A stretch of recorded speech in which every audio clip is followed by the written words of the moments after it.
No, they won't. They won't take away the lottery.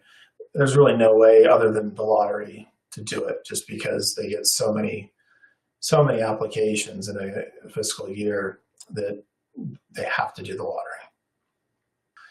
Yeah, so I guess the merit filtering would be: do you qualify for the specialty occupation? Do you have the required degree? Do you have the highly specialized body of knowledge?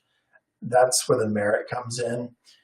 And if you have a whole bunch of people that have that level of knowledge and that type of degree, how do you pick between them? It would, the lottery is the most efficient way.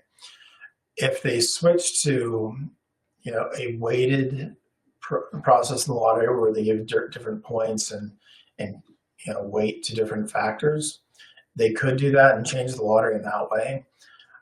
I'm skeptical about how effective that would be and how quickly they could get such a regulation through the process. I think that would probably take longer than they have patience for. And it would be harder for them to get worked out in practice. It's because I don't think they understand, the space that well. You don't have people working in USCIS that have, bachelor's or master's in computer science. You don't have people with the degrees, and the experience to even know how to create a weighted system because they don't understand the industry. So I'm not terribly optimistic that a weighted lottery process would come into play based on merit characteristics.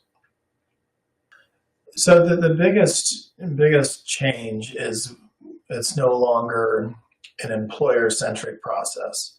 Obviously, when you have employers, filing a whole bunch of registrations, and each registration goes into the lottery, there was, opportunity for some shenanigans because you can dramatically increase the odds of one person selection by having a whole bunch of different companies filing applications.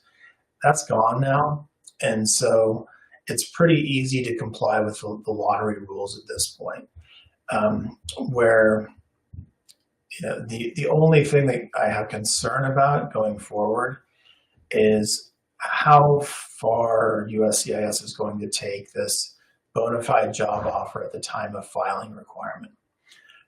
That's what we don't know. If they're going to say that you have to have a signed contract at the time you file your registration, that would be an absolute nightmare. It's completely unworkable in reality.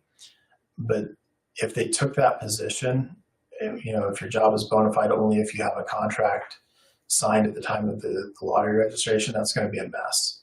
It's going to cause all kinds of problems for people.